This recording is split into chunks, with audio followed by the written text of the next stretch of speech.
समतावादी राजर्षी शाहू महाराजांच्या नगरीमध्ये गेल्या 42 वर्षांच्या तीव्र संघर्षानंतर सर्किट बेंच मंजूर झालाय। भारताचे सरन्यायाधीश आदरणीय भूषण गवई यांच्या हस्ते राज्याचे मुख्यमंत्री देवेंद्र फडणवीस, उपमुख्यमंत्री एकनाथ शिंदे यांच्या उपस्थितीत सर्किट बेंचचं भव्य उद्घाटन करण्यात आलंय।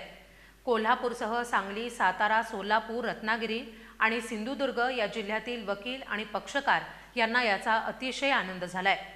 कोल्हापूर सर्किट बेंचच्या स्थापनेमुळे आता बहुजन समाजाला लवकर न्याय मिळेल, न्यायापासून ते वंचित राहणार नाही, तसं प्रतिपादन सुप्रसिद्ध विधिज्ञ ॲडव्होकेट अतुल जाधव यांनी केलंय।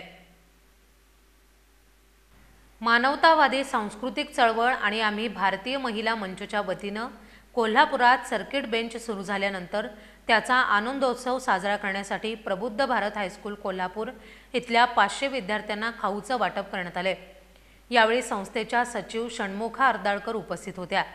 कोल्हापुरात सर्किट बेंच स्थापन झाल्यामुळे सर्वसामान्य महिलांनाही न्याय मिळण्यासाठी मदत होणार आहे। न्याय आपल्या दारी ही संकल्पना प्रत्यक्ष साकारले जाणार असल्याचं आम्ही भारतीय महिला मंचच्या अध्यक्षा ॲडव्होकेट करुणा विमल म्हणाल्या। कोल्हापुरात सर्किट बेंच स्थापन झाल्यामुळे सामान्य नागरिकांना खूपच आनंद झालाय। अनेक वर्ष न्यायापासून वंचित राहिलेल्या सर्वसाधारण कुटुंबातील व्यक्तींना आता न्याय मिळणं सोपं होणार असल्याचं मानवतावादी सांस्कृतिक चळवळीच्या प्रमुख अंतिमा कोल्हापूरकर म्हणाल्या।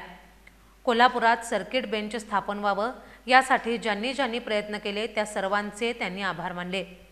यावेळी सिकंदर तामगावे, किरण मधाळे, नंदकुमार पोवार, सुजाता पाटील, उषा कोल्हे, सुदर्शन मेंगाणे यांच्यासह पालक आणि विद्यार्थी मोठ्या संख्येने उपस्थित होते। तत्पूर्वी ॲडव्होकेट अतुल जाधव यांच्या हस्ते 500हून अधिक विद्यार्थ्यांना खाऊचं वाटप करण्यात आलं।